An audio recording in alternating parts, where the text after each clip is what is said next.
Hobby hunter Johnny Bush from Columbus, Nebraska was puzzled and intrigued when he first came upon the peculiar hole in the trunk of a tree. This is not natural in any way. But who would maintain such a flawless circle in the middle of a forest? After considerable thought, Johnny determined that the only way to learn the truth was to just crawl down the hole. But when he realized where the hole went, he regretted not leaving it alone. Johnny was hurriedly attempting to get further into the forest, but the trail was becoming more constrained behind the ideal hole in the tree line. Around him, it also began to become quiet early, like he was all by himself in the forest. Then, all at once, the road ended there, and he was stuck. As Johnny's pulse rate increased, he became more anxious. With the remaining few branches removed from in front of his face, he was able to see through the break in the tree line and assess his situation. The shock left him paralyzed. Johnny's pupils dilated, and he began a piercing cry for assistance. He was in disbelief. There was no doubt that he should not have been here. What, however, was responsible for this oddly precise hole? Why was Johnny so alarmed by the results of this? Hunter Johnny had spent a significant portion of his life in these woods, so he naturally believed that he was well familiar with all of its nooks and crannies. However, he was about to uncover a discovery that would completely alter this opinion. A circular cut in the forest canopy that he could not fathom. Today, Johnny had been pursuing a deer for at least an hour.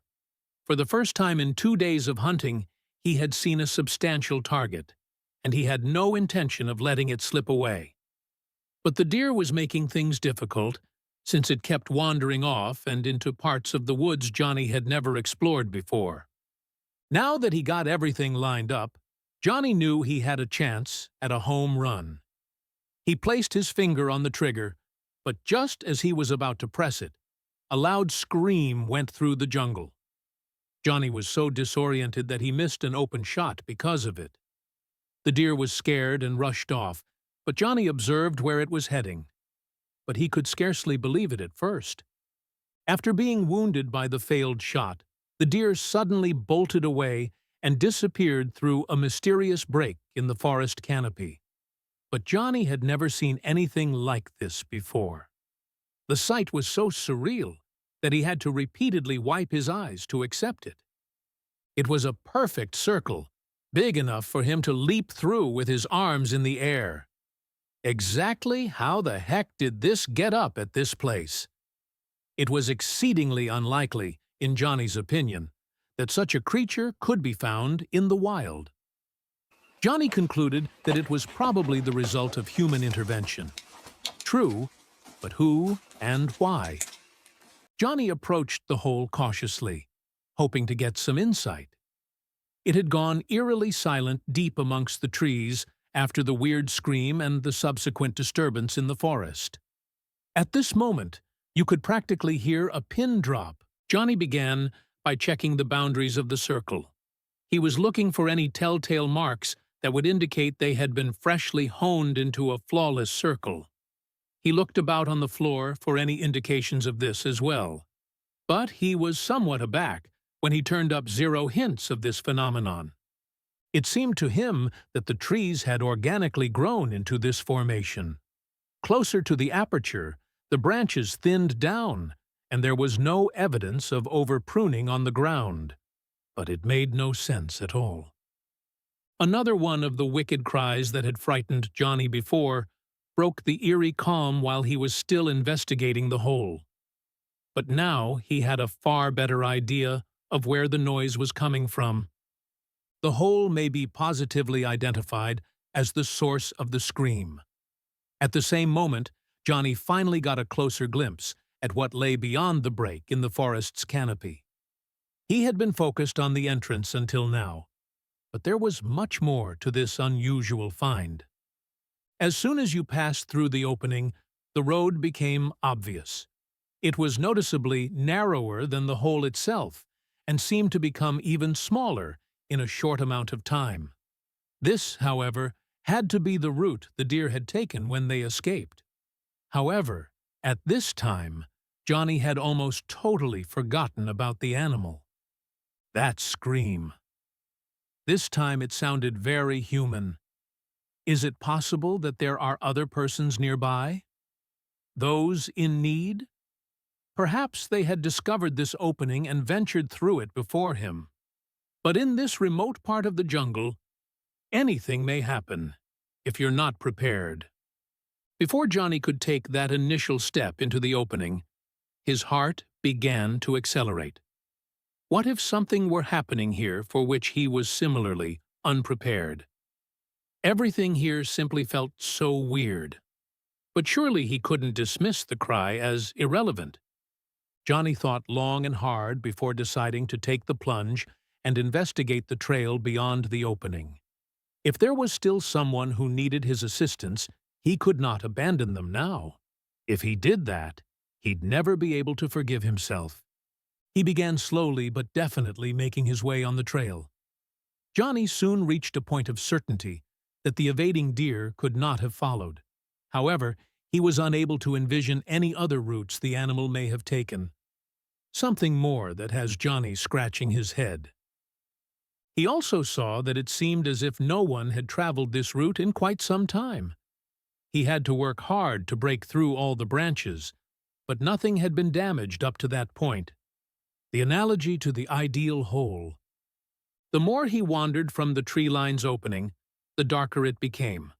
With each passing day, Johnny questioned whether or not he had made the correct choice by setting off on this adventure. At this moment, nobody had any idea where he was. He looked at his phone, but there was no way to get a signal there. The people closest to him, though, were used to this kind of behavior. There might be times when they wouldn't hear from him for many days, but they learned to wait it out and not worry too much. Johnny had been walking down the trail for 10 minutes without hearing a single scream or other disturbance. Perhaps he had gone in the wrong way, he thought.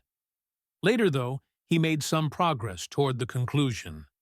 The once narrow trail gradually widened and seemed to be leading to a clearing. Now that more sunlight was through the canopy, Johnny could make out that something was down here in the clearing.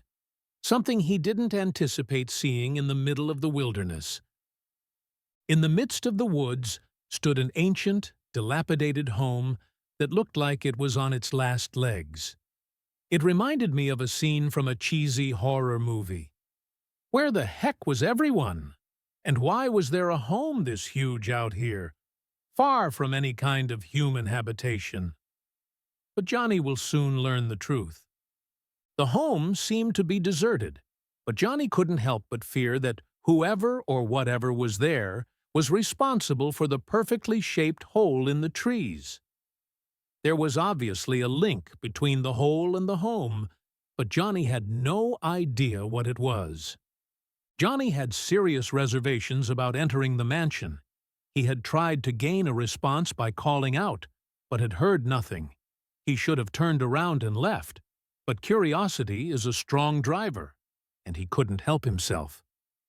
Johnny forced himself to overcome his apprehension and approached the dilapidated home. The front door was unlocked and open, so stepping inside wouldn't be an issue. Leaving the building, on the other hand, would be a very other matter. Johnny could see a little bit down the corridor he had just entered, since sunshine streamed in from the few windows in the estate. Time had taken its toll, but it was in somewhat better shape than he had anticipated. In reality, it wasn't in terrible condition at all. Wait, you mean to tell me that anybody was truly living in this place? How about if there was? Was Johnny trespassing then?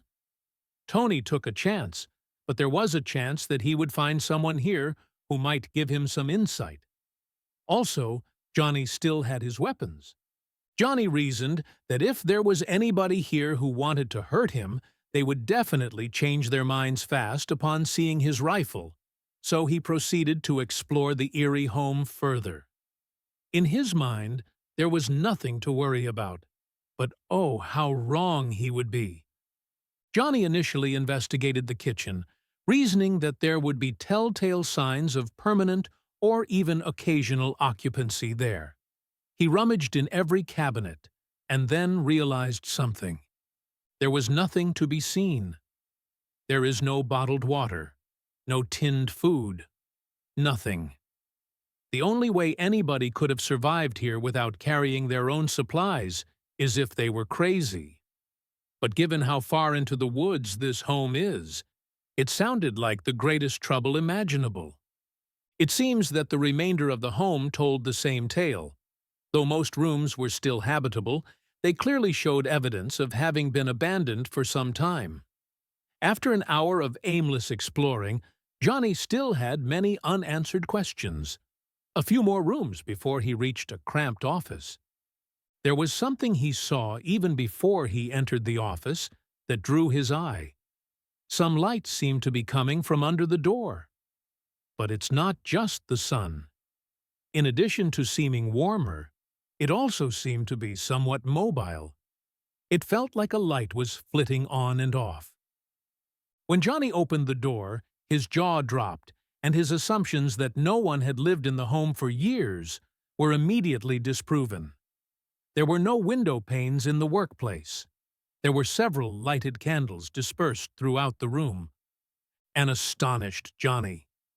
By all appearances, these candles were not lit for very long. In general, they were mostly unharmed. Therefore, someone visited here not too long ago and lit them. However, who is this? That's odd. Then his gaze fell upon the desk, and something there caught his interest. The black and white photo on the front cover of the vintage newspaper brought back memories for Johnny. He was standing in the same home that had been shown in the photograph. In contrast, the home seemed to be in excellent shape in the photograph. His gaze scanned the remainder of the front page, not for the story, but for the date this paper was published, before he finally settled down to read it. He instantly learned that this was written more than 30 years ago and published. Next, he picked up a book and began to read. To Johnny's surprise, he had not stumbled across any random old home. There was a lot of history here, a lot of grim precedents. It was supposedly constructed in 1950 by a wealthy man who was said to be going crazy and who wished to isolate himself from civilization. About a decade later, however, it was revealed that the billionaire had just desired a secluded spot where he could indulge all of his dark, repressed impulses in peace. A young guy escaped and told the authorities what he'd seen and experienced there. Days later, the billionaire was arrested, and the home was left empty. The home was dubbed the Devil's House in the article, and as no one was likely interested in purchasing it owing to its history and location, it was abandoned to be reclaimed by nature. But someone did not agree with this, as shown by the clean and well-lit inside of the home. When Johnny couldn't find any obvious suspects among the room's cliques, he heard a creaking sound above him. Then something fell, and Johnny had to duck to avoid being hit. When Johnny looks up, he discovers that a ladder has fallen from the ceiling, and that a hatch has been opened above his head. It's clear that someone had a presence in the sky. The one responsible for the candles, the disarray of the home, and, most likely, the peculiar complete circle he had traversed to reach here point. Johnny cautiously ascended the steps and emerged onto the lofty balcony he'd seen from the outside of the home. But there was someone else on the balcony with him, peering out into the woods while half hidden by a blanket. Johnny made his way up the ladder, but the guy who was there did not look back or respond to his voice until Johnny screamed out to him. It seemed like Johnny always had 1,000,001 questions, but the first one was surprisingly straightforward. "What's your name?" For the first time, the guy, who seemed to be at least 50 years old, met Johnny's gaze and introduced himself as Matthew. One of the names mentioned in the article triggered an instant memory for Johnny. There was no mistaking who this person was for him. Nearly 4 decades ago, a little kid named Matthew fled from this mansion and went to the police to denounce the wealthy. Johnny asked for verification, and the guy nodded to indicate agreement. Now, though, Johnny had even more questions. After the millionaire's arrest, Matthew had apparently attempted to put the whole incident out of his mind for a long time. Nonetheless, he couldn't seem to shake the feeling that he needed to return to this spot. He was at a loss for words, since he was unable to spend any time at the home without experiencing terrifying memories. Now, he basically lived on the balcony. He would spend some time begging on the city streets to get money for food and water, and then return to the home to remain there for as long as he could, or until he ran out of supplies. During this whole period, no one had visited this location. Even the entryway had been meticulously maintained by Matthew in the hopes that it would pique the interest of passers-by and encourage them to enter. And now, at long last, it was having the desired effect. Matthew had been longing for a buddy, so when Johnny finally arrived, he did not want to see him leave. Johnny backed up, nearly tripping over a rope trap. As Matthew advanced on him, he let out a scream. Johnny had barely a split second to make a decision. He sprinted forward and leaped from the balcony, landing safely on the roof. His cautious sliding down the slope earned him several bruises and friction burns. Nonetheless, he managed to get down and begin sprinting. He made his way back to a woodland party where he could get a signal and immediately contacted the police to report the situation at the abandoned home. They said they would investigate, but Johnny has no idea whether they ever tried. John was so frightened that he quit hunting for a few months and never returned to that section of the woods again. His heart practically stops when he sees a homeless person because he is afraid it may be Matthew. Unfortunately, he has not run across him since that day. Do you like this touching and surprising story?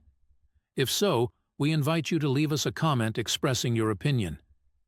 If you want to continue enjoying inspiring stories like this one, subscribe to our channel or check out the other videos shown at the bottom of the screen.